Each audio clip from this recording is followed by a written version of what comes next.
வணக்கம் நண்பர்களே. 45 வருஷத்துக்கு முன்னாடி கையகப்படுத்தப்பட்ட நிலத்திற்கு 45 வருஷம் கழிச்சு விவசாயிகளுக்கு இழப்பீடு வழங்கப்பட்டுள்ளது. ஆம், பாரதியார் பல்கலைக்கழகத்துக்காக நிலம் கையகப்படுத்தப்படுகின்றது. 1976 வாக்கில் ஒரு 1000க்கும் மேற்பட்ட நிலங்கள் கையகப்படுத்தப்பட்டு பாரதியார் பல்கலைக்கழகம் உருவாக்கப்படுகின்றது. அதற்காக 1100-150 விவசாயிகளிடமிருந்து நிலம் கையகப்படுத்தப்படுகின்றது. முழுக்க முழுக்க விவசாய நிலம். அது கையகப்படுத்தப்பட்ட நிலத்திற்கு ஒரு சென்ட்டுக்கு 35லிருந்து சுமார் 85 ரூபாய் வழங்க இழப்பீடு வழங்க தொடர்பாக அன்றைக்கு அரசாங்கம் அறிவிக்குது.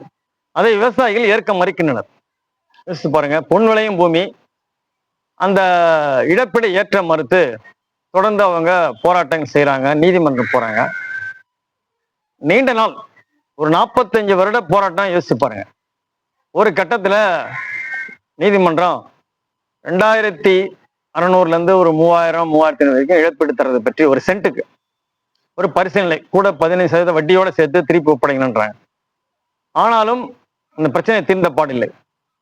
தொடர்ந்து போராட்டங்கள், அரசின் கவனத்துக்கு கொண்டு போற தொடர்ந்து போராட்டங்கள், ஆர்ப்பாட்டங்கள் என விவசாயிகள் சங்கங்கள் ஒருங்கிணைத்து இந்த பாரதியார் பல்கலைக்கழகத்துக்கு கையகப்படுத்தப்பட்ட நிலத்திற்கு இழப்பீடு கேட்டு போராட்டம் நடந்து இப்பொழுது சமீபத்தில் சுமார் 43 கோடி ஒதுக்கீடு செய்யப்பட்டு விவசாயிகளுக்கு 1100 விவசாயிகளுக்கு இழப்பீடு வழங்கப்படுகின்றது.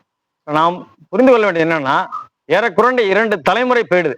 45 ஆண்டுகளுக்கு முன்பு ஒரு நிலம் கையகப்படுத்தப்பட்டு ஒரு விவசாயிக்கு 45 ஆண்டு காலம் கழிச்சு இழப்பீடு செஞ்சா வாழ்வாதாரம் என்ன வருது, குடும்பம் என்ன வருது, தலைமுறை என்ன வருது? இது மிகவும் ஒரு சமுதாய சிக்கலை உருவாக்குவது மட்டுமல்ல, நிலம் கையகப்படுத்தப்பட்டதனால் விவசாயிகள் நடு ரோட்ல நின்று ஒரு அரை நூற்றாண்டு போற வேண்டிய சூழல் ஏற்பட்டுதான் இந்த அவலநிலை ஏற்பட்டிருக்கின்றது. இது மிகவும் நிலம் கையகப்படுத்த தொடர்பான நெறிமுறைகளுக்கு எதிராக அமைகிறது. நன்றி.